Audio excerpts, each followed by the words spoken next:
to do a brief introduction, and then Rob is going to do the show. I will tell you why we're here and why we've supported ITIF to do the New Economy Index. As you know, that Rob has been doing this for a number of years, and I think there was a 5-year hiatus between 2002 and 2007, which is when we picked it up last year.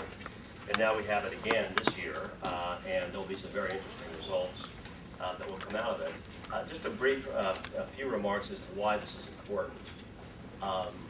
At Kauffman, as you probably know, our main theme of our grant making is to support understanding of entrepreneurship.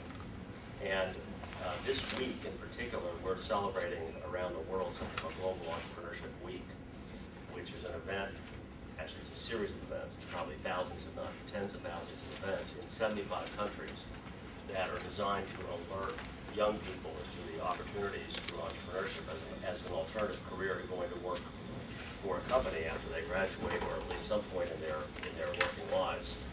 And we have a zillion events all around the world, and we have some informational events. And so we have several here in Washington. And actually, this is the first one that we're doing in Washington to release this index. And the reason we think that it's quite timely is that given the current financial and economic crisis, a lot of people are wringing their hands over how in the hell we're going to get out of this. And certainly economic stimulus is going to be one piece of the puzzle. But another important piece is the rebirth, is the birth and the growth of new companies. And just a couple of factoids that I'll mention that are interesting to keep in mind. Of the 30 companies that are on the Dow Jones Industrial Average right now, 18 were started in either a bear market or a recession. More recently, if you look at companies like Microsoft, Federal Express, Southwest Airlines, all of them, they're all successful stories, all of them were started in a recession. And the reason why the birth of companies can be very important in getting an economy out of recession is that as new firms come to the fore and develop new products and services, that can be part of the regeneration of optimism that can lead people to start spending again. I'll just give you another example. The Apple iPod came out in the 2001 recession. It sparked an enormous interest in a whole new wave of electronics. And it's that kind of new company that's going to lead us out of this current recession. You may ask, why is it that new companies can face seemingly insurmountable odds in a recession and yet start? There are several advantages of starting in a recession. One is labor can be cheaper and easier to get, so you can expand more quickly, and you can find really talented people who are probably going to be more willing to work for stock options than they would have been, let's say, in the height of a boom. Second, rent is going to be cheaper. And third, you don't have much competition. So this is the reason why you see some tremendous companies starting in downturns. Why is all this relevant to this report? Well, the reason it is that, as Rob's going to explain to you, the index that he talks about is built around structural conditions, 5 key conditions in states that are conducive to adapting to this new economy and actually being predictors of new economy firms. And although we have no econometric evidence to actually establish this, I think it's a safe working assumption that the states that he's going to highlight that have the best structural conditions to favor the formation of the new 21st century companies are precisely the ones we are likely to see the new Microsofts, Federal Expresses, and Southwest Airlines. So his rankings are important. They are looked to by lots of states, as you know, and localities as to measures of how well they're doing. And so it's with great pleasure that I introduce Rob. Rob, as you know, is not only the pioneer of this particular ranking, but he's a leading thought leader as to what kinds of policies, both at the state and the federal level, ought to be taken to generate economic growth. He was the founder of the ITIF, and he's really one of the clearest thinking policy wonks in this town. So it's with great pleasure that I introduce Rob Atkins.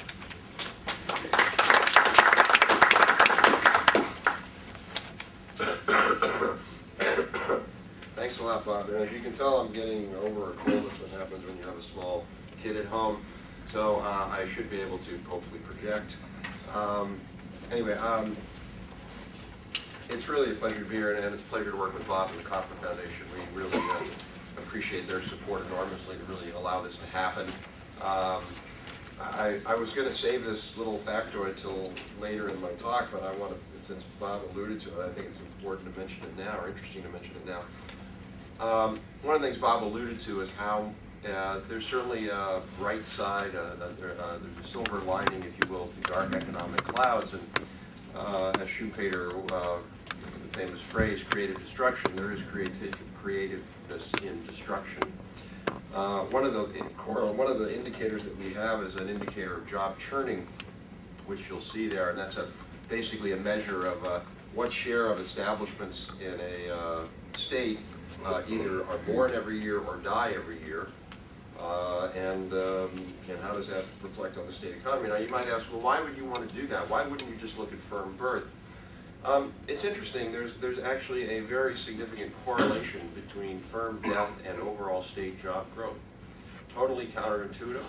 From 1999 to 2006, there was a correlation of 0.49 between the number of firms that died, or the share of firms in the state that died, went out of business, and the amount of job growth.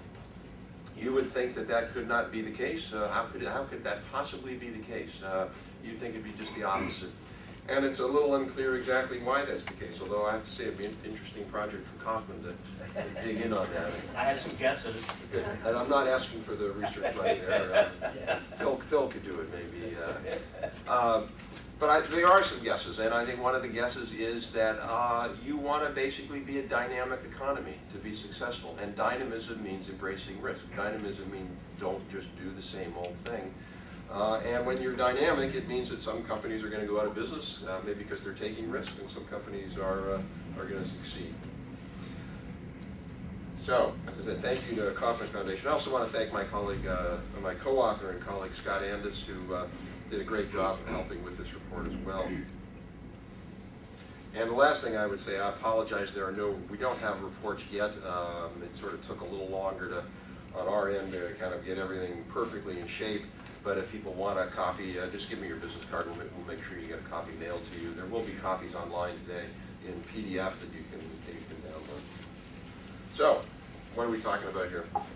The index is not a measure of how well state economies are performing. It's not a measure of what kind of policy states have, are they good or bad.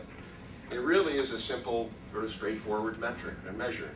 Are states structured in a way that is consistent with what we believe are the success factors in the new economy? And those are essentially, as Bob alluded to, they're in 5 key factors. One is knowledge jobs. We know pretty clearly that there's been a big growth of knowledge jobs, what you would call jobs where you have to have a college degree or some college education, managers, professionals, technicians. Globalization. There's pretty clear evidence that global links lead to success, if for no other reason than globalized firms tend to pay, I think 10–12% more than non-globalized firms, and also global markets are a key source of market access for growing companies, including now, one of the things that we've seen in this decade is that entrepreneurial companies are much more global, much more quickly than they ever have been. So this is a key factor in not just the overall economy, but certainly in entrepreneurial companies. Third, economic dynamism, and that's really a lot of what Bob's work at Kaufman is focusing on. And as I alluded to, economic dynamism seems to be this key sort of secret sauce, if you will. States that have dynamic economies, where they're creating new firms, where there's lots of churn, if you will, do better. Fourth, a digital economy. I can't underestimate that enough. People sort of, I think, overlooked it a bit since the 2000 bubble, if you will. But digital transformation is still critical, and firms and economies that are organized more along those lines are going to be more successful. And then finally, technological innovation broadly. Everything from R&D to patenting to high-tech jobs. Again, critical importance, if for no other reason than high-tech jobs pay about 70% more than the average job in the U.S. economy. Feel free, by the way, if you have questions or comments, you can just raise your hand and interrupt me. So as Bob said, this builds on earlier versions, 99 and 2002, but then ITIF reported last year that Kaufman also supported 2007. This year we added 4 new indicators. We're always on the hunt for new indicators. One caveat I would say is there really is a compelling need to revise our federal data system. The data, first of all, doesn't measure what we really need to measure with regard to the innovation economy and the entrepreneurial economy. But secondly, it doesn't do a very good job of measuring at the subnational level. There are just lots and lots of indicators that, oh, thank you. Thanks, Phil. There are lots and lots of indicators that you would like to get.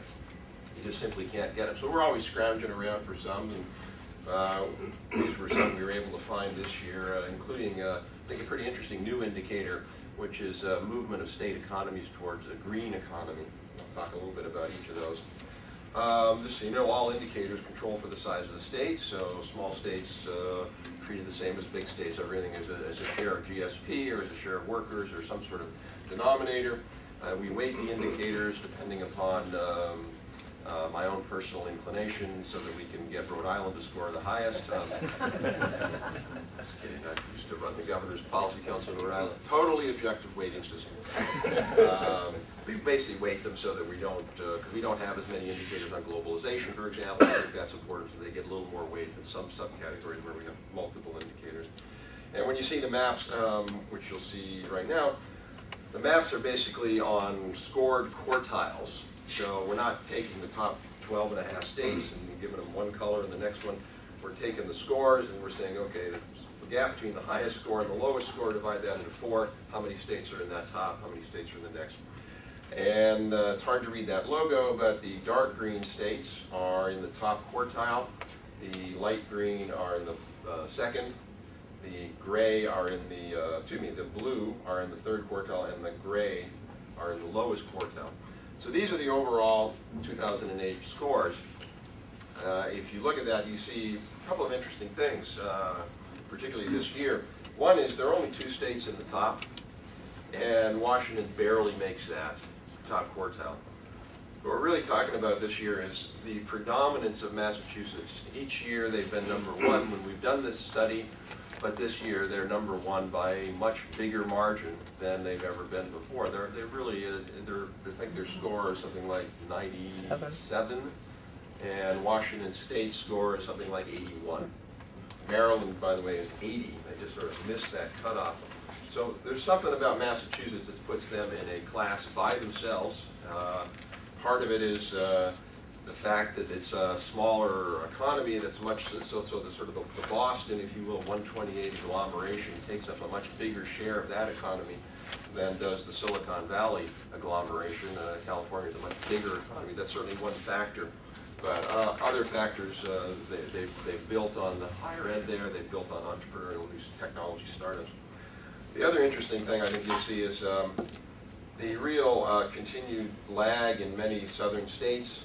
This to me is a reflection in part of a long failed strategy that the South pursued, having written a report for the Southern Governors Association in 1989 calling for them to change their strategy. I can attest to the fact that they are doing that now. But for a long, long time, even through the 1990s, you had a state like North Carolina whose sole strategy was to recruit factories from the north. That was a failed strategy. It basically was a kind of a temporary strategy until those factories moved to Mexico or they moved to China. And now these states, I think, are realizing that that sort of low-cost branch plant strategy, while it might have, it's not completely out of sync, it certainly can't be the core of a state strategy. So now what we've seen is southern states, kind of these states up here that relied on that strategy, have to start relying on the kinds of strategies that states like the New England states and the Northeast states and the Western states have always relied on, or at least certainly in the last 30 years relied on, which is how do you help entrepreneurial firms, startup, particularly high growth firms, and how do you help existing firms become more competitive. Anyways, you can see Massachusetts, Washington, Maryland, Delaware, and I know Judy, you're happy. Delaware is now #4. But again, the one last part on that is you see this real strength up here on the New England, the Atlantic seaboard. Real strength on the West Coast. And then you've got a couple of interesting mountain states that do well, partly because of significant quality of life combined with a lot of knowledge workers and some technology agglomerations. And then Minnesota, which has always done well just because they have a really good quality of life and have been able to invest in assets there that some of the other states just simply didn't do.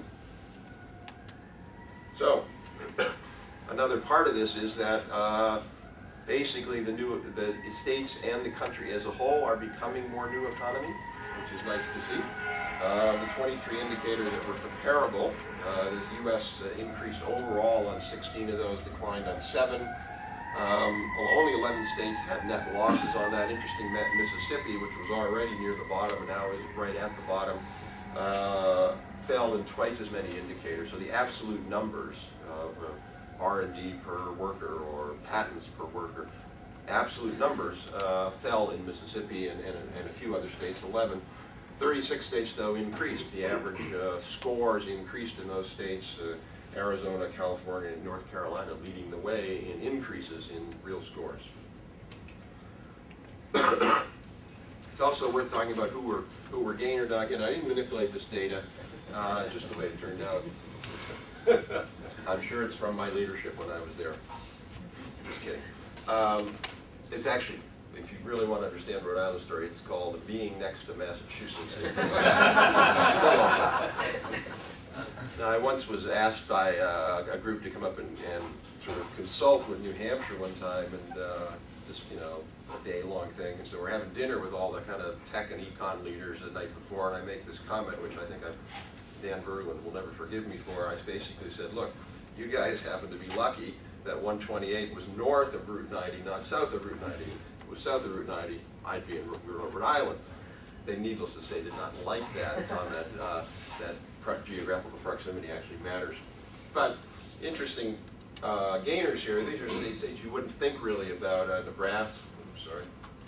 Nebraska, North Dakota, Alaska. Don't know why. I'm not enough of an expert in these individual states, but interesting movement, if you will, over time. Let me just run through, sorry, the graphics messed up on that. Let me just run through a few indicators here. I won't spend a lot of time on them. This is a measure of how much education the workforce has, the average number of years, which is weighted, so advanced degrees get a little more than other ones. And you can see interesting pattern there, high levels here, Colorado being, Colorado for a long time was #1. Largely, it's now #2, largely because highly educated workers are the most mobile of the population. They move the most. They're also the most likely to start a business. And Colorado, as John Denver showed, a lot of people like to move to Colorado, and it has a beautiful climate, and it has it attracts lots and lots of knowledge workers. IT jobs. This is actually an indicator that's highly correlated with overall growth. In fact, the most correlated. This is, by the way, IT jobs outside the IT industry. We measure those separately. So this would not be IT jobs at IBM or IT jobs at Microsoft. Those are another indicator. These are IT jobs at a hospital or a bank or whatever other parts of the economy employs IT. And again, interesting here, you can see Virginia #1. That could be in part a lot of defense contractors might be classified that way. Again, sort of a diverse pattern here, not much IT jobs here. Interesting, California though, you would think California might be an IT leader. They have IT jobs in the IT sector, but the rest of the economy doesn't have as many. Again, managerial, professional, technical jobs are high-wage jobs. These are the fastest-growing jobs in the economy, certainly professional and technical jobs. You see high score there in New York, largely, Bob, if we do this next year, we'll see New York probably get out of the bottom. Yeah. All those hedge fund managers will be working at McDonald's. No, they're in the Bahamas. They're in the Bahamas now, that's right. Doing offshore hedge funds, those are unregulated hedge funds. But interesting, Illinois does quite well. Some of this is just simply related to corporate. States with a lot of corporate headquarters tend to do well, or regional headquarters. Manufacturing value added, this was sort of a proxy measure. We wanted to get some measure that would say, our states, but by the way, I should allude to this. When a lot of people look at this report and their initial thing, oh, new economy index, hey, aren't you just talking about tech firms? No, absolutely not. We're not talking just about tech firms. We see the new economy as a set of practices that have to be imbued in every single sector. And certainly in manufacturing, it's companies that are global, it's companies that are using technology. So we're trying to get a measure that somehow gets at our company is doing more in manufacturing than just simply trying to cut costs and do routinized production. Interesting there, you can see lots and lots of states up top, only one state in the bottom there, or excuse me, a couple of states in the bottom. These make sense to me. Connecticut, a long history of companies that are sort of high-tech companies in manufacturing. Virginia, don't really understand Nevada. I'm not sure what that's all about. Maryland, manufacturing? This, by the way, Phil, is not the share of manufacturing as an overall. This is within manufacturing. So this isn't saying do you have a lot of manufacturing. It says if in your manufacturing sector, how much of it is based on high value added, by the way, which is also controlling for industrial sector mix, if you remember your regional economics. So we're trying to control here, for example, the fact that in Washington State, you have Boeing, where you've got high value added in the aviation industry. We actually control for that. So we look at it, you've got aviation, are you higher value added in aviation than other states? And incredibly detailed, complex process to sort of work that all out, but we do control for industrial mix there. There was a hand here. Yeah. What kind of data are you looking at? I mean, where are you getting it? What do you? Thank you. Good question. All the data is cited in the index where we get it. Mostly, I shouldn't say mostly. A lot of the data is coming from the federal sources, so NSF, BEA, Census. We were using the most recent data we can get. Unfortunately, when you're dealing with federal data, you sometimes have a year or 2 year lag. Other cases, we have just, we find the data on other places. Venture capital, for example, we get from the National Venture Capital Association, which does a survey. So we get data from different places. So in this particular area? This is BEA. 2006. Pardon? 2006. Got it. Is this BEA or Census? This is census. This is Census of Manufacturers, 2006. Thank you, Scott. That's interesting. One, I think a lot of states still think that if you're a state and you want to grow your economy, one of the key ways to grow it is basically through export-led firms. In other words, firms that are exporting outside of your state. That's why states don't have policies to support barbershops. If a barbershop closes, another one will open or expand because people have to get their hair cut. If GM factory closes in Michigan, another one might not just emerge magically. But what I think states miss is that increasingly in the digital era, services are traded across state lines and across country borders, increasingly. And for example, in MnDOT, North Dakota, which I have no idea where MnDOT, North Dakota is, there's a big travel agency, back office travel agency, of one of the biggest travel agencies in the country, and they employ hundreds of people there. They just sit there and they do travel stuff. They used to be located in Philadelphia. They don't need to be there anymore. So these are basically traded services that are high wages, because we didn't want to look at low wage services. And interesting, again, you can see New York, Connecticut do quite well. Delaware, you can see it's hard to see Delaware there. That's partly their focus historically in the last 20 years on financial services, traded financial services, which tend to be relatively high wage jobs. This is an interesting study. This is an immigration of knowledge workers. These are a measure that looks at how well educated workers coming into the state are who are coming in from outside the U.S. There's some chairs up here if you want to sit. What you can see there is interesting patterns. I would not imagine North Dakota is at the top here. It probably is all those Canadians moving across the border. Who knows what that is? What I do know is that if you look at these states, the low-scoring states here, this is largely Hispanic immigration factor. Hispanic immigration, Hispanics tend to have, on average, certainly not all of them, but on average, Hispanics tend to have lower years of schooling than, say, Asians or Europeans. You tend to get lower scores there, where you tend to have higher levels of Hispanic immigration. But some of the states up here, for example, New Hampshire, number 3, these are reflection in part of a poll where you have high-wage jobs, particularly high-tech jobs that high-skilled immigrants, like immigrants, for example, on H-1B visa, would be attracted to. This is a new indicator, and this is basically looking at the migration of American workers, or American residents, if you will, and saying if they move across state lines and they're moving into a state, what's the average level of education? And it's a way to get a sense of how attractive states are to knowledge workers. And what you can see there is that, again, this real shift here to the East Coast. Knowledge workers moving into the East Coast. They're all moving out of Arkansas. I don't think there are any knowledge workers left in Arkansas. Anyway, interesting that there's only one state in the bottom quartile here. In fact, only one state in the bottom half. I think that's right. No, sorry, one state in the bottom quartile. But again, you can see that similar pattern. Colorado up there, and then some of the states here. What we're really seeing here, in some ways, is a hollowing out of knowledge workers in these states, essentially moving out, looking for job opportunity, and moving to places like here. And certainly Washington, D.C. is a magnet, almost like a black hole for knowledge workers. People with high levels of education, when they get out of college or in their early 20s or mid-20s, they move here. And it's this unfortunate problem of what Gruner or Meinl once called cumulative causation, where you have this sort of a pull factor in some of these states where they have good job opportunities for knowledge workers. Knowledge workers move there, they reinforce those opportunities, they create more jobs because knowledge workers tend to be entrepreneurs, and this becomes very, very difficult for these states to get out of that downward cycle. Now we can talk a little bit about sort of what are the strategies states can do to do that. Excuse me, globalization. These are all controlled for industrial mix, so the propensity to export.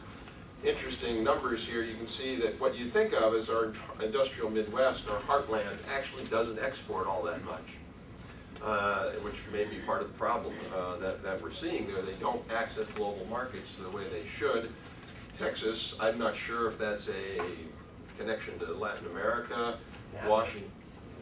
A NAFTA, exactly. That's what I'm assuming that is, that's a NAFTA opportunity, the issue there.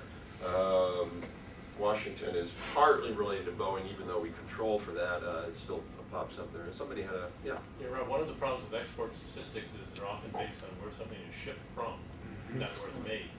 So Illinois doesn't show up as a big export state because a lot of the stuff is shipped out of New Orleans or This is some again, other port. this is How do you overcome that? This is a typical problem with our federal data. There are two different data sets. One, I'm going to let Scott do that because we dug into that problem extensively, and I don't know what we. Either two origin and movement data is zip code based or state based data, and it's really tough to. They haven't been around long enough to really have an investigation as to which is better, but both fall into the problem that you've stated. And I know that there are people at Census talking about it and whatnot, but at this point, yeah, you're exactly right. There's a problem with that with the existing data. I believe we use the better series. I think we use zip code. We use zip code, which is a little better. We started using zip code this year because it was now available. But you're right. There is a problem. Again, but trying to do the best we can with it. FDI, that data actually is much more robust. This is basically the share of gross state product by accounted for by foreign-owned firms. And what you can see is a very interesting pattern here, and that's basically an East Coast, somewhat, almost all exclusively east of the Mississippi pattern. And that is, in fact, I think, a reflection of the fact that still somewhere upwards of 75% of FDI is Canadian, which is going to come from Ontario and Quebec largely, or most of it's actually European, about 65% European, 10% Canadian. Now, I don't know why Europeans, maybe they just don't like flying an extra 2 hours. It's maybe that, it may be that this is kind of just, they've sort of invested in these states and comfortable with that. But you see basically two patterns here. You see states like Delaware and New Hampshire, which are attracting, New Jersey, which are attracting relatively high-tech jobs from Europe principally, and some from Asia, that want to be around other high-tech jobs and be part of that agglomeration, if you will, and those skilled workers. And then you're seeing patterns like here, South Carolina, North Carolina, which is really them shifting their industrial branch plant attraction strategy from the north. They've just moved it over to Europe and showing some success. I don't think that's all they can do. Okay, now moving on to entrepreneurial jobs, on entrepreneurial and economic dynamism.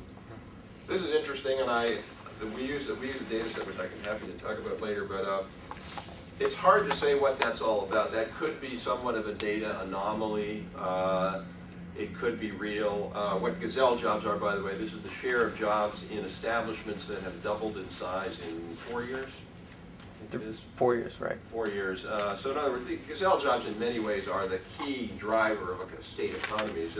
I think it's sometimes when people talk about entrepreneurship, they conflate Joe the barber who's starting up a new company and will end up employing 3 people, and one of them is his brother-in-law, versus you know, Sally, the software entrepreneur, who's going to grow a company and end up with 1,000 people. It's Gazelles that really matter. It's not to say that sort of regular lifestyle entrepreneurship is not important, but Gazelles are really the key here. And very interesting, you can see not only 2 states in the top. That's partly because Nebraska is so high, but also New York. And I really don't know what that's about. That could be financial services mortgage. What data set are you using for this? That might answer it. This is National Policy Research Council. Yeah, I think it's Dun and Brad. They use I think Dun and Bradstreet files, so they actually have access to Dun and Bradstreet new incorporations. And under the I think it's D&B, and under D&B they report sales every year. Is this establishments or firms? This is This is I firms. believe it's establishments. Because establishments might explain it. Because establishment, especially in Nebraska, I mean, you don't. Berkshire mostly. And the second question is this a percentage of overall job growth? Yeah, yeah.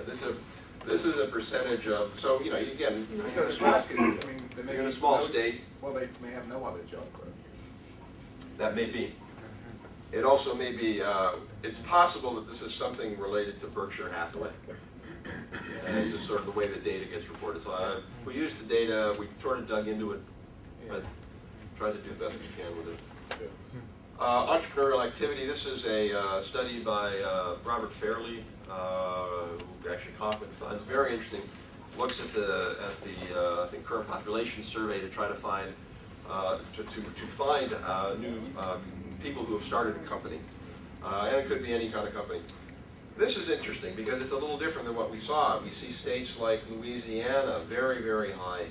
Mississippi, who you don't think of as an entrepreneurial state. Vermont, Montana. And I think what this is really reflecting is when you're in a state where you don't have a lot of opportunities or as many opportunities to go and work for an IBM or a Cisco or a Chase Bank or whatever, or Citibank, you're going to start your own firms. So Vermont, you know, there's not a lot going on in Vermont other than there's an IBM plant in Burlington and there's a Ben & Jerry's factory. But a lot of people in Vermont are people who moved there. They've got some creative ideas, so they're going to start, you know, a toothpaste company or a health foods company or whatever it is. Robin. I wonder if the Louisiana and Mississippi stuff is a post-Katrina. I was just going to say that I think is exactly what's going on here. Is you had a big disruption of companies and really the whole economic fabric there. And people said, you know what, I'm going to either take an opportunity to do that, or I got nothing else to do because my company's moved out or it's been destroyed. Again, that's an interesting one for Kaufman to I think that's right. see. The definition here that Fairley uses, the current population survey, and it asks people the question, have you been engaged in self-employment activity for at least 15 hours a week? So a lot of these can still be loan parts. And so I think you're absolutely right about this. So entrepreneurial activity is defined as opening up any new establishment, whether it's a restaurant or a software. Yeah, although it doesn't even have to be an establishment. It could be somebody who's sort of consulting for 15 hours a week. It could be somebody who's started up a little restaurant or somebody who's starting up a software company. Montana's probably the eBay of Montana could be eBay. Yeah.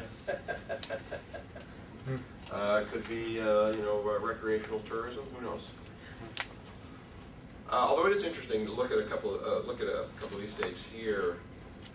The level of entrepreneurship in West Virginia. I mean, West Virginia is, I think, 49th on the index, and has a lot of problems, which we can certainly talk about. But the fact that even in a state like West Virginia, where you'd think there wouldn't be a lot of opportunities, maybe the coal mine and a few other things, you would think that there would be some sort of just people sort of saying, I'm going to try this. And it may be the fact they don't have, I don't know, they may not have a good support structure, the state may not be focusing on it, but it suggests some opportunities. If a state like Mississippi, who has a sort of similar levels of education on average, can be that good, it suggests that a state like West Virginia or parts of Pennsylvania can also do quite well. This is what I alluded to before, job churning, where there's a correlation between job death, firm death, and overall job growth. Job churning is a measure of how many firms are started in a state and how many firms die in a state. This is what you see here is a couple of things. You see some higher levels out here, partly because of just their fast-growing states with lots of population growth, and so there's just going to be firms that start up in part to serve local populations. But in other places, you see, like this right here, Alabama and Georgia right next to each other, both sort of with the same environment, if you will, overall macro environment, but very, very different results. Again, I'm not sure what that is, whether it maybe is Atlanta entrepreneurial climate and it doesn't transfer over into Alabama.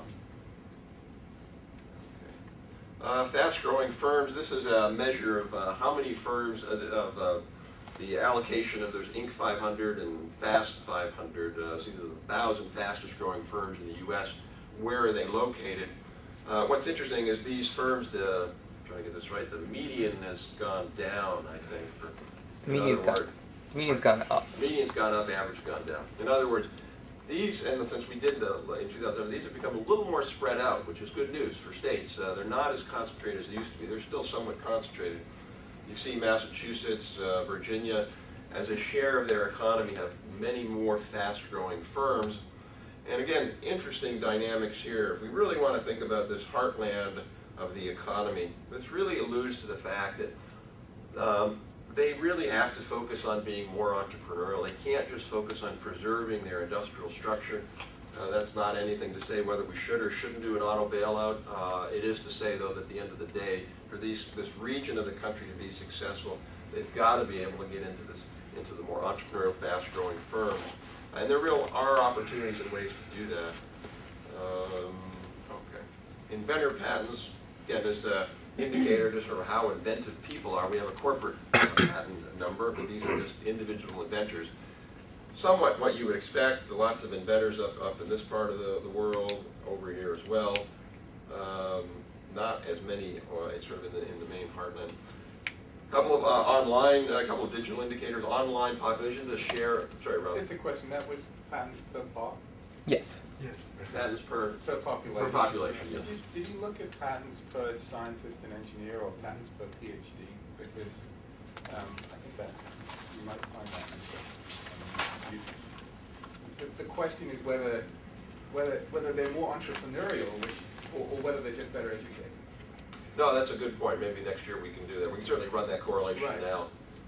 It may be that if you look at this, for example, when we get to there, you'll see New Mexico has more scientists. I mean, I think everybody in New Mexico is a scientist, as far as I can tell. Yeah, but they all work in the lab. They all work in the labs and they don't do anything entrepreneurial. Don't do anything entrepreneurial. my colleague here, Federal, you're marking me down here, my colleague from the Federal Lab Consortium, taking names here. Okay, online population, this is basically the share of people who are online. It's interesting that this is the state that's the highest. The state would be not very high because it's hard to get DSL and cable. There's actually a modest correlation when we did a study on international broadband leadership on climate and broadband. The colder the climate, the more you have internet access because you don't really want to go outside. And that's partly what's going on there. You mean Sarah Palin can't take it? No, actually, I was glad this came out after the election because there's some interesting Alaska anomalies here. Rob, it looks like you've got Utah, Colorado, and Minnesota, and Alaska shares one common thing, which is Alaska, almost 2/3 of the population lives right around Anchorage. In Minnesota, you've got almost all the population in the Twin Cities. Utah, Salt Lake City, Colorado is the only outlier in there. Did you guys look at did you guys base it on population density or look at it all? Because it seems like that's as much an answer. Being from Alaska, I can say that's as much as an answer as anything else. You cover Fairbanks and Anchorage, and pretty much that's everyone. Well, I mean, look at Vermont. Right. So I mean, maybe that's a different. I think partly what you're looking at in Minnesota, Utah, Colorado is if you look at internet adoption, one of the biggest explanatory factors is education levels. And these are states that have high levels of education. People with a BA are much, much more likely to have internet at home than people without that. So I think that's what we're seeing in some of these states. That's why we're seeing not as much here. These are states that have relatively low levels of education compared to the rest of the country. So it may be partly that. It's hard to distinguish between is it availability or supply and is it demand. If we had good FCC data, we would be able to do that. Internet domain names is interesting. This is Matt Zuck's data. This should be obvious to people what those internet domains are all about. I, of course, would know nothing about that, but I've read about it. It doesn't stay in Vegas, apparently. It does. That's it. It's all over the world, exactly. And Virginia is that hot spot of also pornography and gambling. So, I'm not sure what that actually. I don't know what Virginia's all about. Maybe. Don't know what it is, because either .coms, either not .mils or . We didn't do .mil. Did we do that? We did .org. We did do .org, but we didn't. .org. That may be the think tank agglomeration that we have. The .org. Technology in schools. That basically the notion here, why we was trying to say how digital are organizational spheres, so farming, education, manufacturing. Really no pattern there. The only pattern I can see here is that states that are sort of lagging behind or geographically distant have made a big focus on this, made a big effort. South Dakota, Kansas, Wyoming, Maine, these are states that have put a lot of effort into making sure that their schools are wired. And if you're interesting, you would expect California to not be at the same level as Mississippi. This is partly because they don't spend any money on education because of Prop 13 and other factors like that. They've cut back. E-government, if Michigan could only replicate what they're doing in e-government with the auto industry, we wouldn't be talking about this. This is really about government leadership of certainly Granholm and the prior governor, Engler, who made this into a big focus. But you can see other states that just simply decided that they're going to do some interesting. Kentucky, again, you wouldn't think of Kentucky and Tennessee maybe in this category, but again, gubernatorial leadership, legislative leadership to do something here. Online agriculture, this is the percentage of farmers who have internet access and broadband. Partly this is because the data is clumped together, so New England's all one score, unfortunately. But partly I think that's related to the fact that these tend to be farms that are not sort of just commodity farms that are producing low value products. These are endive farms, I think, up here. Broadband. This, by the way, is this is an interesting one because it, to me, is a statement that says how unbelievably inadequate our FCC data are. In 2007, we had a combined indicator of residential broadband and business broadband. Business broadband, I think, double weighted because we think business broadband is the most important thing you can get. We had to eliminate business broadband this year because the data were so bad. You were seeing in some states 7 broadband lines per company. So there were 7 times more business broadband lines than there were establishments in the state. The reason for that is this is called a business broadband line. So ITIF would have maybe, well, you don't have one of these guys, but if we all had these other than me, we would have 5 of these per company. In other words, a ridiculous measure. You can't just say this is a business broadband line. Or if you're going to do that, you ought to be consistent because some states report that as a business broadband line, some states don't. So unfortunately, we had to eliminate that, and now we're just focusing on residential. But we added something this year, which is a combined measure of take-up or adoption of broadband and speed. So we used the Speed Matters data from CWA, and then I think we weighted them each the same. So if you have high speed, you get the same weight as if you have high take-up. Interesting there. You see Delaware, number 3, New Jersey, Rhode Island. These sort of urbanized states where it's easy to deploy broadband, But also, I think what this is a part a reflection of Verizon's footprint and their commitment to deploy FiOS. I don't know how many people have FiOS. It's a really great service, 20 meg symmetrical fiber in the home, as opposed to more out here in the Quest territory where they've really been slower to adopt higher speed networks. Health IT, sort of a new measure to try to get at this. We only really could get one measure, which was e-prescribing. Hopefully there'll be better data as we go on. We thought we'd try it. Pretty interesting. There's only 2 states, 3 states in the top half. This is a measure of how advanced Massachusetts is. High levels of e-prescribing there, partly because the state just made this a priority. They were early on into this transformation. They've got great hospitals and research centers who push it. Venture capital, again, interesting if you think about venture capital. The good news is that to some extent venture capital is it's at a high level compared to sort of went down after 2000. It's come back, but it's still pretty concentrated. Over half, I think, what, 60%? In the 2 states. In the top two states. Yeah. Massachusetts and California. Washington does pretty well, but it's important to note there is venture capital in these states. It's just not that much of it compared to the unbelievable concentrations of investment. This is, by the way, not under management. This is actual investment in deals. Robin, did you? No. I Okay. thought that I squashed it. Maryland, you can see this was due to Phil's leadership, I'm sure. TEDCO spurring that marketplace, but Still also. number one. Still number one. Pardon me? TEDCO's still number one in terms of seed deals. Really? Yeah.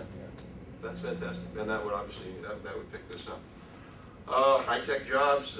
These go back to what I talked about IT jobs. These are jobs not just in the IT or telecom or tech sector, but also in biomedical and R&D labs and the like. Pretty interesting number. You see the same sort of East Coast pattern here. Strong West Coast.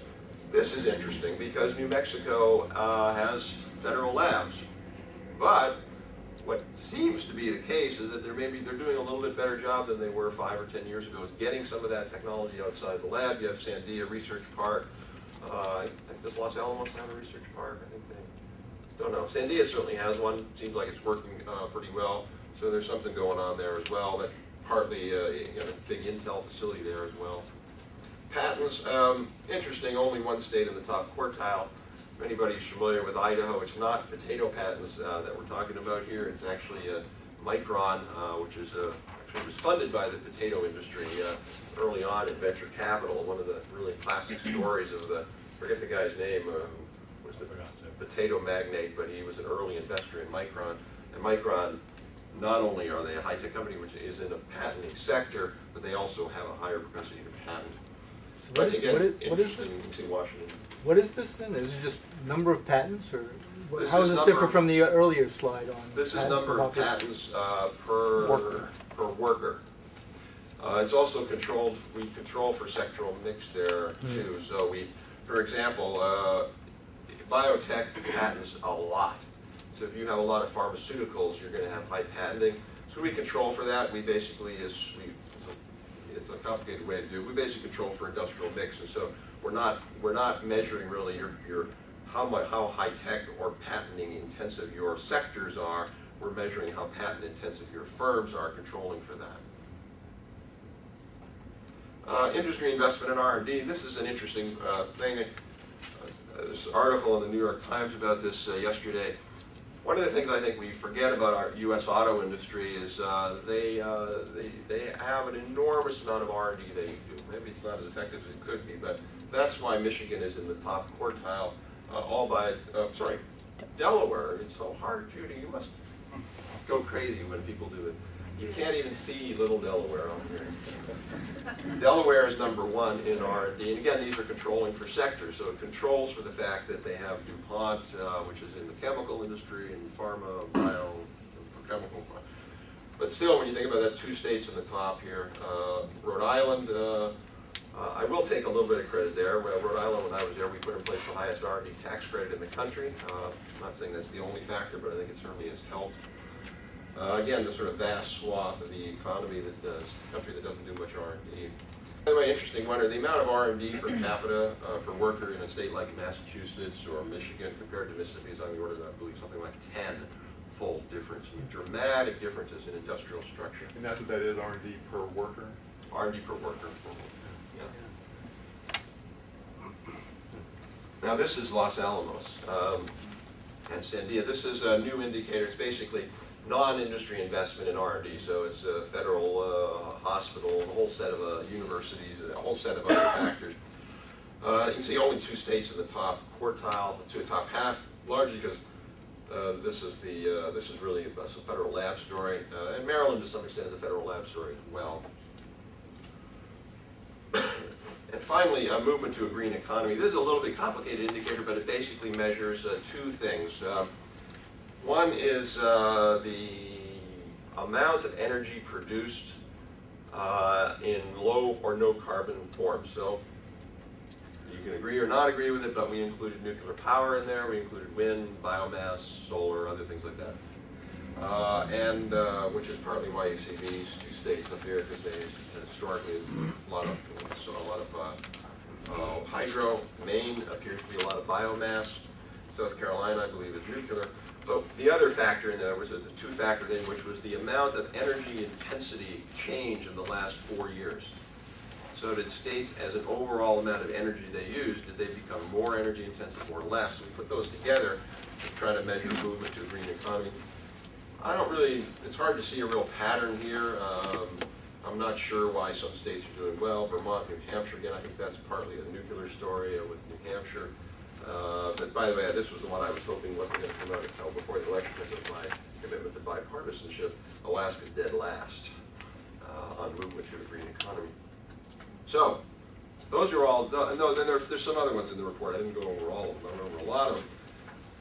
Does it matter? What are you, interesting maps you just saw? Why do you care? If you care about employment, you can leave now because these don't matter.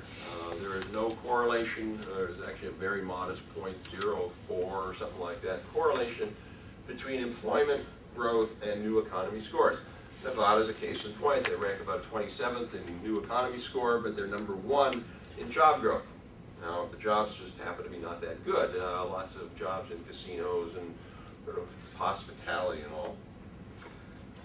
Now, on the other hand, if what you're interested in is income growth, which is what I think you should be interested in, or a state should be interested in, or at least equally interested in job growth. Now, if you're a state like Michigan, granted, you're going to be focusing on jobs. But if you're other states, particularly as we move out of the recession, the real focus should be on, are you getting good jobs? Are you creating high value added jobs that create a higher standard of living for your workers? Here, as I said, you see a pretty good correlation, 0.34 between your new economy score and the amount of per capita income growth. Interesting here, you look at per capita income growth 2002 to 2006. These are the states that have seen high per capita income growth. This is oil and gas, by the way. You'll see this next year probably not do as well because gas prices are down. What I think is interesting is Louisiana, dead last, so far down. Again, that's just the disruption of Katrina. Well, I was going to ask you a question about how you calculate this. Because, yeah, Louisiana is obviously an outlier because of Katrina. What would happen to the correlation if you took Louisiana out? If you excluded it? It seemed to me that you might get a better correlation because... It's interesting because the last time we did this, we had a higher correlation around 0.42. We'll run that, see what it's like, and take the outlier and see what happens. You're right, because Louisiana, well, we'll see. Yeah, it depends how you calculate. Okay, so policy implications. If this is sort of the interesting thing, what does it all do? And in reality, the reason we do this report is not just to get the numbers and maps, but to get them to read the report, which is, okay, do something. Here's what you got to do. I want to talk about this just for a minute. It's interesting because I look out at what states are doing. I see there's these 4 competing doctrines, if you will. We focused on this at the federal level, national level, but there's essentially these 4 competing doctrines. What I would call the conventional economic development doctrine. It's kind of what basic economic developer view the world. Where does growth come from? Basically, it comes from capital investment. You attract some firms with capital, and they build you a factory. How do you do it? You drive down costs by you give them a subsidy. You want a company to come to your state, you write a big check, you give a big tax break, they move there, you're good to go. It's out-of-state firms that are the in the falls. That's kind of more or less what's happening here. Now, one of the problems with this is that the number of legislators who believe we don't like this economic development stuff, that's intervening in the marketplace, get rid of all of those firm subsidies and just put it into a lower country, or when they don't have roads compared to a state like Minnesota. Not to say, by the way, that costs don't matter. Costs want to be really, really high. If you just focus on costs, you're missing a good climate for firms to innovate, a place where knowledge workers want to be. Okay, so this would be of oftentimes I see groups economic development. I'm very developers to do good, to do better. Problem is that they sort of forget that the way you get there is through firms, and so they just want to go directly to workers. Things like, hey, if we just have a minimum, a living wage standard, or if we just get all the firms in the state to adopt health insurance, you know, the kind of firms we like small companies because they're socially progressive. We don't like big companies. The problem, the problem with this view, though, it reminds me of when I was in Rhode Island and I spoke to I was asked to go down and brief the Senate Democratic retreat before the session started, and I was laying out with my colleague who was on my board, the head of the AFL-CIO. We were laying out our strategy for revitalizing the Rhode Island economy, some of which included tax breaks for companies, like a better R&D tax credit or a worker training tax credit, things like that.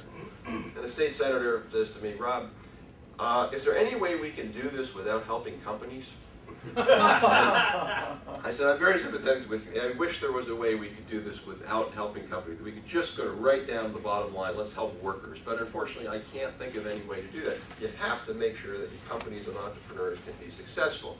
That's, to me, the limitation there. Obviously, this is the one we support what you could call innovation economics, that it's really the source of growth is about innovation and organizational learning.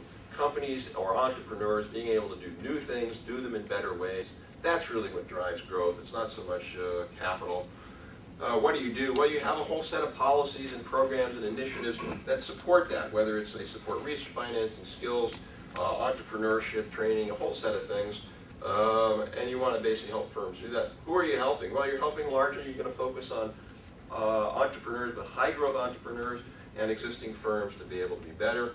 Quality of life, it's important. When there are some people like Richard Florida who says if you just have a lot of gay people, you'll be fine.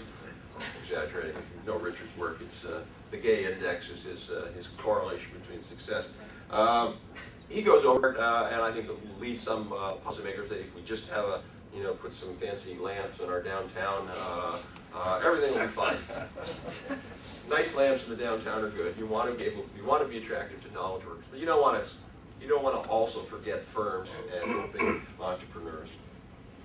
Okay, so what do we want to do? And then I'll 2 more minutes here, and then I'll stop. I think states, particularly as Bob alluded to, in this climate we're in of recession, we're going to have to get out of this through innovation and entrepreneurship, particularly in a global economy. I also think, though, and this is just the fact that maybe I've been doing this too long, and I get frustrated with sometimes glacial pace of change in many states, although some states have sort of picked up on these ideas certainly more than others and are doing things. But I would argue it's really time to take this to the next level, really think about bold institutional innovations, do things in a very different way than we're doing them. It's not just enough to create another little program or add a few dollars to existing programs. We've got to do things that are really different. And let me just, what would a couple of these be? We lay out in the report a number of different ideas and policy things. Let me just sort of talk about a few specific ones and then a couple of big ones. The states basically ought to be benchmarking themselves against each other for how easy it is to start a business. It's incredibly hard to start a business in some states. Rules, procedures, paperwork, expenses. States should be benchmarking themselves, trying to drive that down. States should be really driving angel capital networks. Many states, a few states I should say, have focused on statewide efforts on commercialization. Commercialization of research is, a lot of states make the mistake, they just fund research, they think it magically will happen, magically will go to entrepreneurs. It's simply not the case. You have to have a middleman, if you will, in there who's helping that whole process. You get states like Oklahoma that have done a very good job there. States need to do more of that. Another, I think, interesting thought is innovation is becoming much more collaborative and what we call open innovation. Companies like IBM have embraced this using the web. There's some real opportunities, I think, to use Web 2.0 tools as a innovation tool within states to let them learn from each other and do things. A specific one, R&D tax credit. In the last 2 or 3 years, Congress has completely revamped the R&D credit, almost to the point where the existing credit is going to end up being an appendage that no one uses anymore because the new, what they call alternative simplified credit is so much better. Unfortunately, many state R&D tax codes are written for the conventional credit and they are not written for the ASC, and so states need to simply revise their tax codes. Little teeny thing, if you will, easy to do, but if states aren't aware of this big, pretty big change at the federal level, they're not going to be able to do that. Last, I suggest sort of 3 big challenges for states, all in the area of education. One is, I think we're at a point where we basically have to think beyond the standards movement to fix K through 12, and we've got a report coming out early next year. Colleagues of ours in Minnesota with a group called Education Evolving are doing, where they're talking about the need to create radically new schools, fundamentally new kinds of high schools. They're not just your normal kind of high schools. And so we really need to think about creating not just sort of more testing and all that, but creating different kinds of high schools. And that's all sort of institutional reform and innovation movement. Second, I see this somewhat dangerous trend in the U.S. of sort of groupthink, if you will, that has basically gotten to the point where we all say, yes, we all agree with this. More people should go to college. Everybody agrees with that, right? In reality, when you look at the data, the real gap in the U.S. education system is not more people going to college. It's more people getting skills that they can use in the workplace. So we need to really think about how we expand community college partnerships, career learning academies, regional skills alliances, a whole set of policies that will let people gain real skills. And it's not to say, by the way, that I would somehow be opposed to people going to college, but I think it's a myth to say if everybody goes to college, we've solved these problems. We simply can't. That's simply not the way the world works. Lastly, we need to take industry-university partnerships to a new level. One of the things other countries have done in the last 5 years or 8 years is come over here, learn from us, and implement. We starting morals or going backwards with people saying, oh, my goals gone.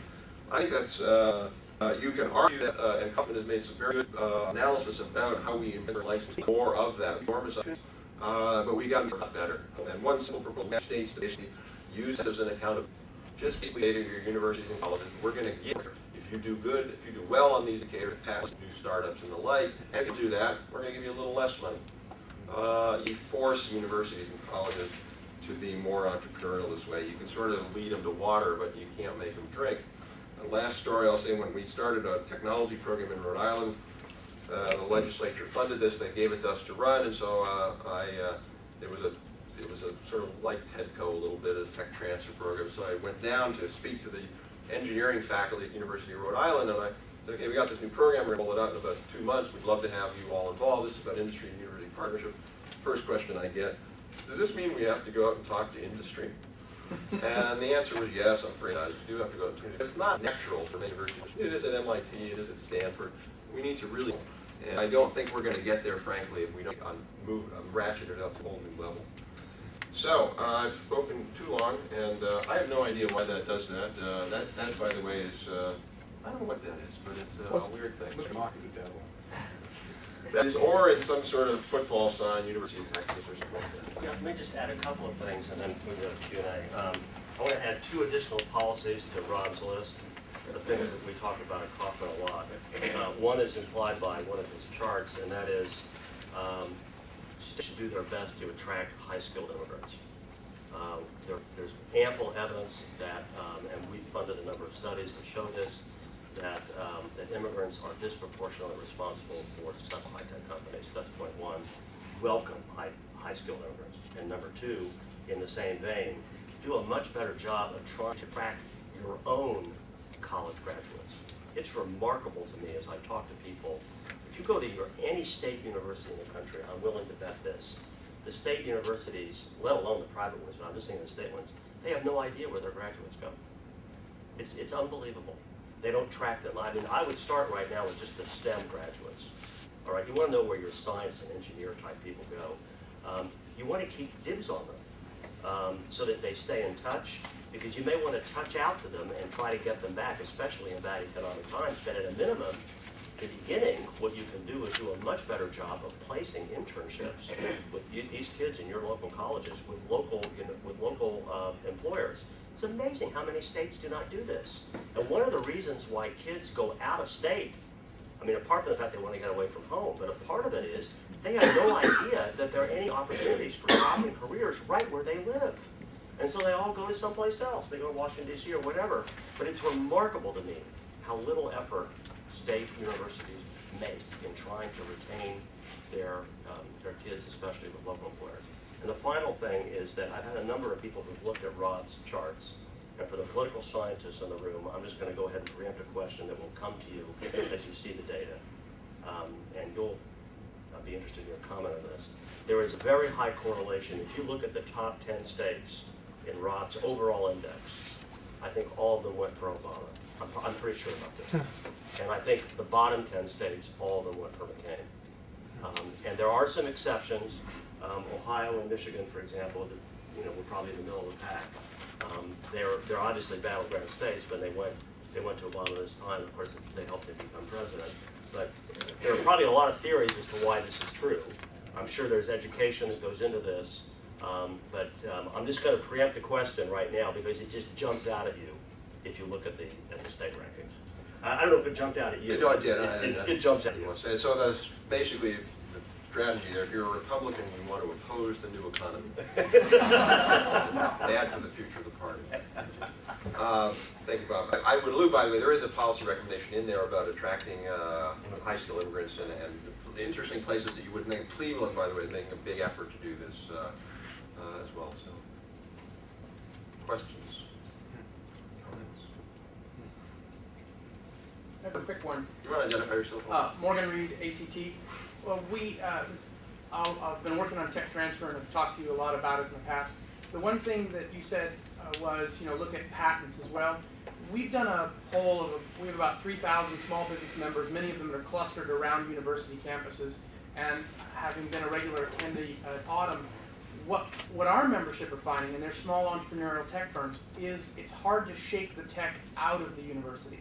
That the number of patents is great. I mean, a lot of universities have good patents.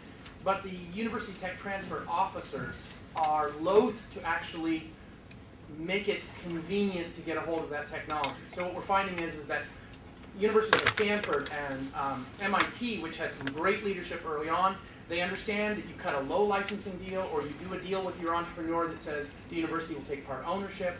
So as states look at it, the thing that we find to be the most peculiar is getting the tech transfer officer to go for a low-cost deal and stop looking at tech transfer as some kind of bingo card where you're going to have the next Genentech. So those of you who advise state policy folks, that's our data on about 3,000 small businesses who work in that space. Well, you just put the ball right over the plate for Bob. So. Yeah, this is like one of the hottest button issues of the Kauffman Foundation. If you go to our website, actually we're releasing today, either today or yesterday.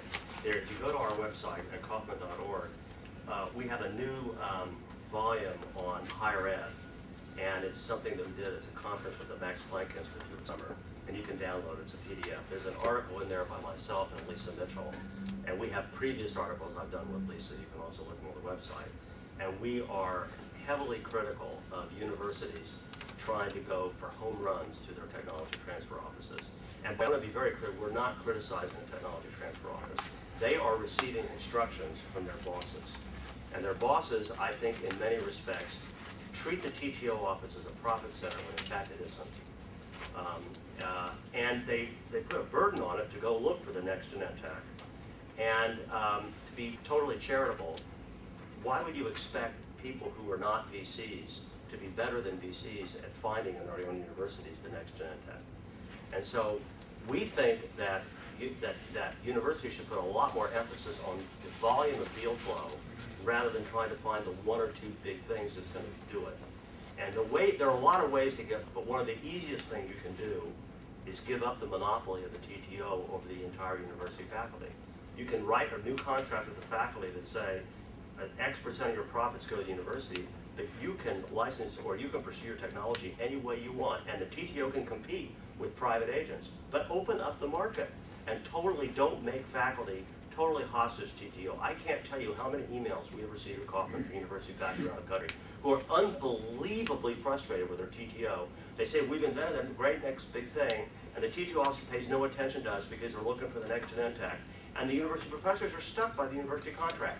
And I'm telling you, this is a huge problem, and it's something that states can fix by telling their state universities what to do. Yes. An alternative, I love that approach.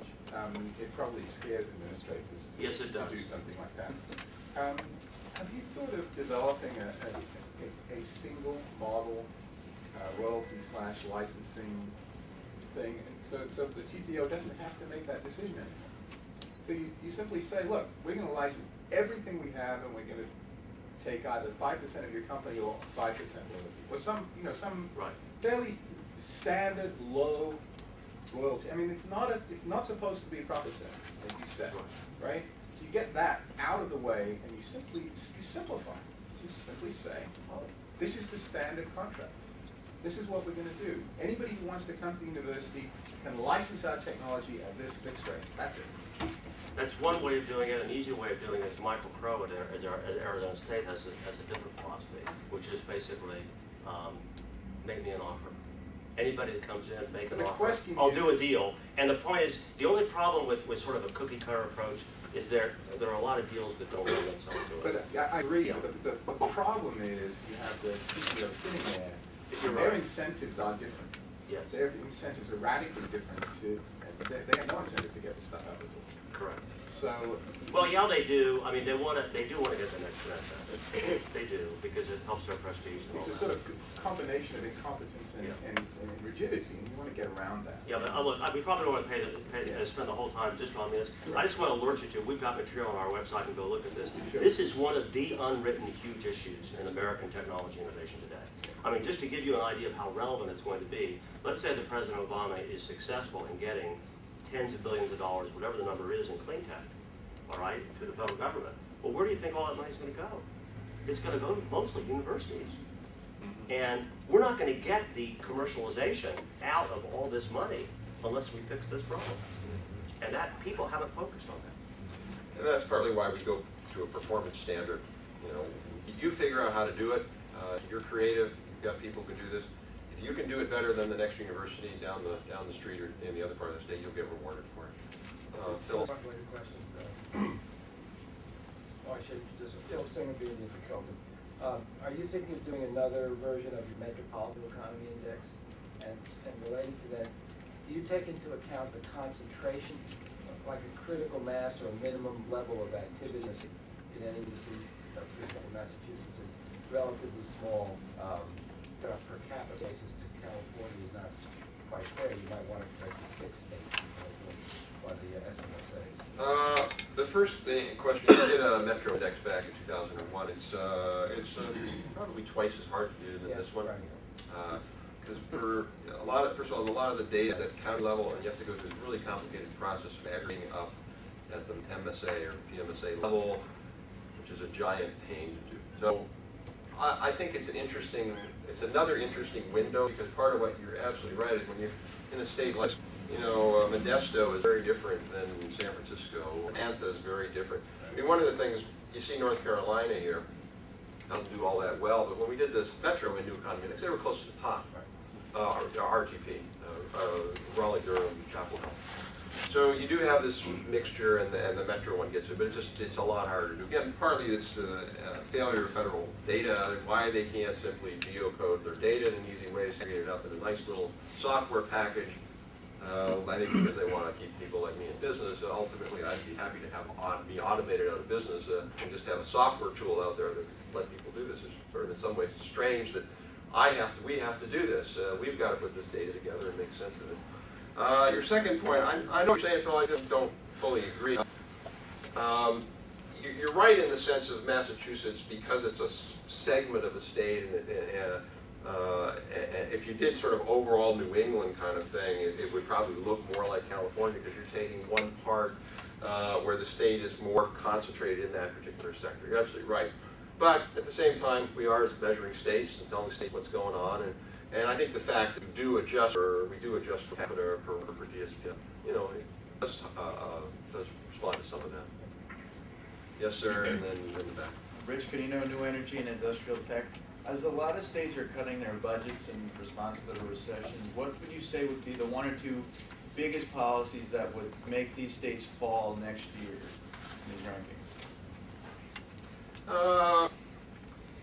I mean, certainly, because these are structural indicators, you don't have a lot of it. It's not like you don't get dramatic. You shouldn't get big dramatic movements. Sometimes you do, but normally these are sort of trends.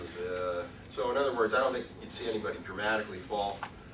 But I think what you can end up seeing is if states, you know, to me, the states should do what companies do. So if you look at companies that are successful in downturns, they tend to be ones that suck it up, bite the bullet, and they invest in the next upturn. Then they don't just wait. They don't cut their R&D. They don't cut their design budget and maybe cut marketing a bit. States have to understand the same thing, that they can't cut kind of the core things that are making them successful. Now I understand that there's when you have a balanced budget requirement in a state, you have to do tough things. I don't deny that. Although we just released a report last week on an innovation-based stimulus package, which talks about how we could do a stimulus package and get real things in the next year, but do it in a way that spurs innovation. For example, a $2 billion NSF research infrastructure program that, if you saw the last issue of Nature magazine, they endorsed that. Not a big surprise they endorsed it, but there's a big giant backlog in American higher education and research infrastructure, according to NSF, probably on the order of tens of billions of dollars.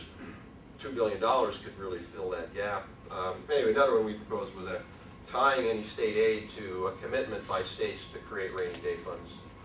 It's abysmal to me that states don't have rainy day. The rainy day funds today are about half of what they were in 2000, and they were vastly inadequate in 2000. There's no incentive for states, if you're a governor, to create a rainy day fund to help your next governor, who may not even be in the same political party. So our proposal is any aid to states would be repayable after 5 years if they haven't created a rainy day fund of a certain percentage of their budget. If they do, then they get to keep the money. Question back here. Yeah, thanks, Rob. Patrick Ross at the Upright Lines. I could tell you're not a big fan of Richard Florida's research, but not true. okay. Richard made an important contribution to shift the debate. I'm not so much critical of Richard as I am people who take his work in an unreflective way and sort of misinterpret it.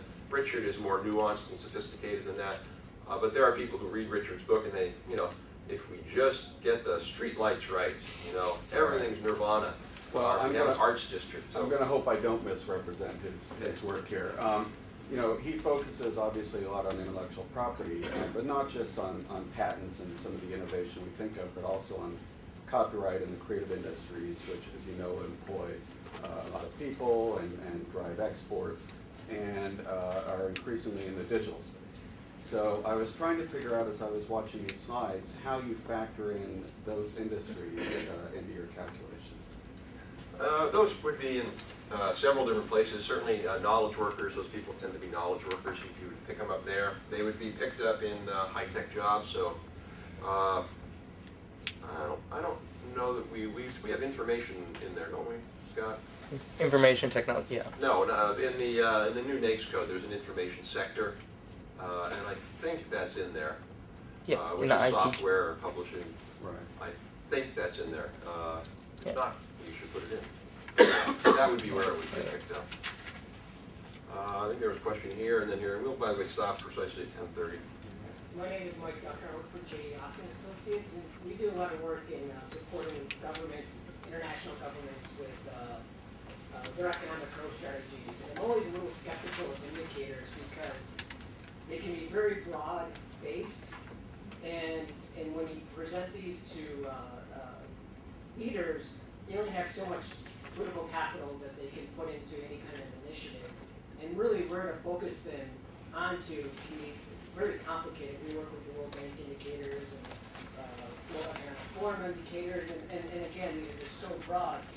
And specifically on innovation and things like this, I found issues with whether to focus on corporate R&D, whether to focus on university R&D, or whether to focus on entrepreneurship, because these are all sort of different initiatives that they could take to create an innovative society. But I didn't know, and a lot of them, I think, pick the easier one, which is typically some kind of corporate R&D kind of subsidy or tax break.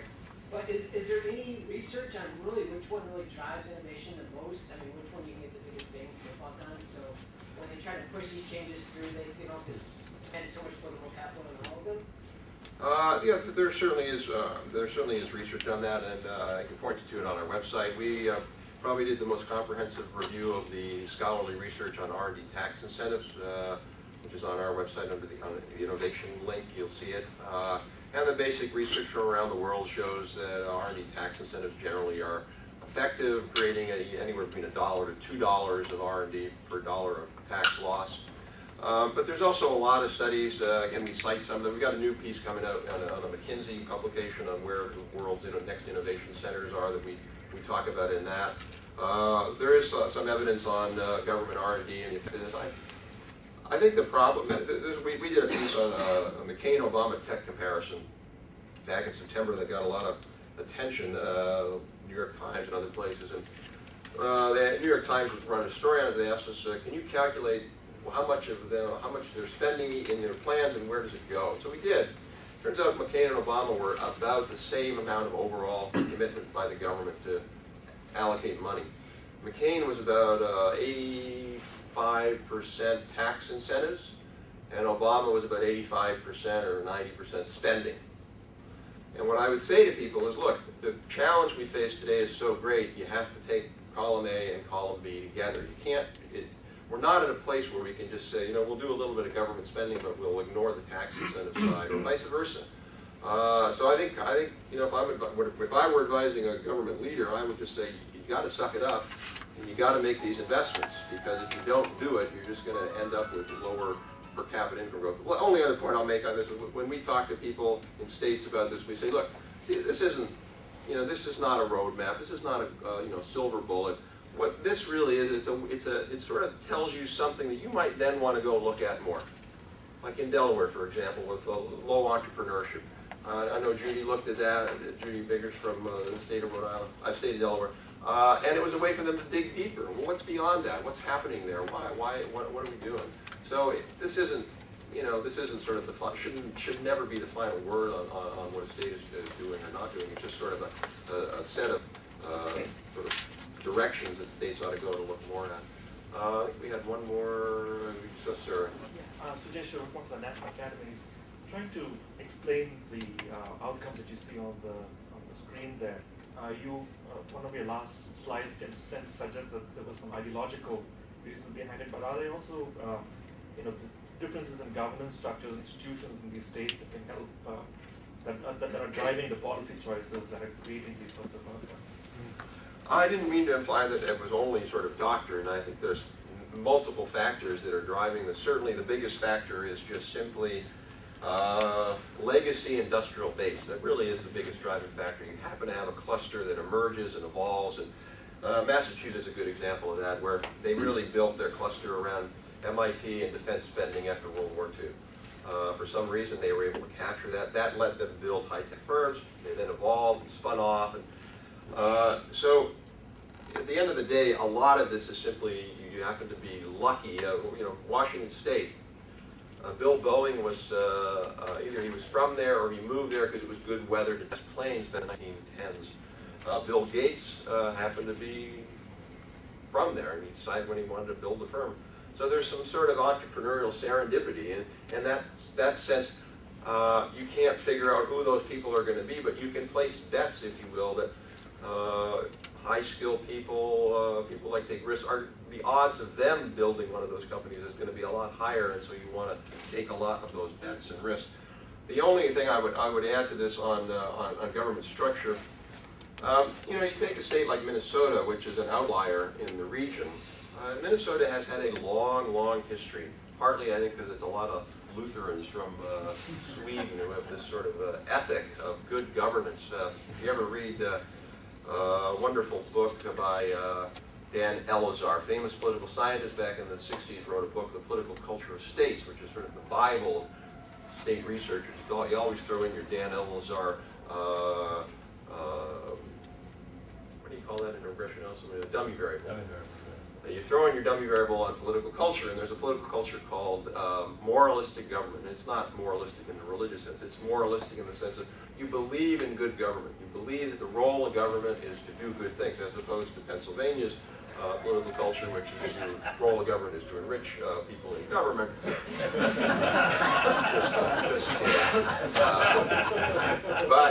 Or maybe I should have said New Jersey. But literally, New Jersey and Pennsylvania both have in the Dan Elazar world what's called an individualistic political culture, which is the role of government is to help whoever can get to the trough first. So you look at states that have that, Wisconsin, Minnesota, Washington, Utah, Colorado, and some others, Oregon, for some reason, they're high up, and I think that's partly related to that, that if you aren't governing your state in a way that makes real sense, like New York is real problems, because its political culture is deep problems of inefficiency and corruption and, backslapping and, where you take a state, I'm not saying these states are perfect, by the way, but on a continuum, you've got states simply focused on writing more than some other states do, and I think that does play a role in this. Maryland is an example of a good government, of a moralist state back from its Catholic traditions way back then. Okay, I think at that point we really promised people we'd be out at 10:30. Thank you all for your attention. Is there a printer?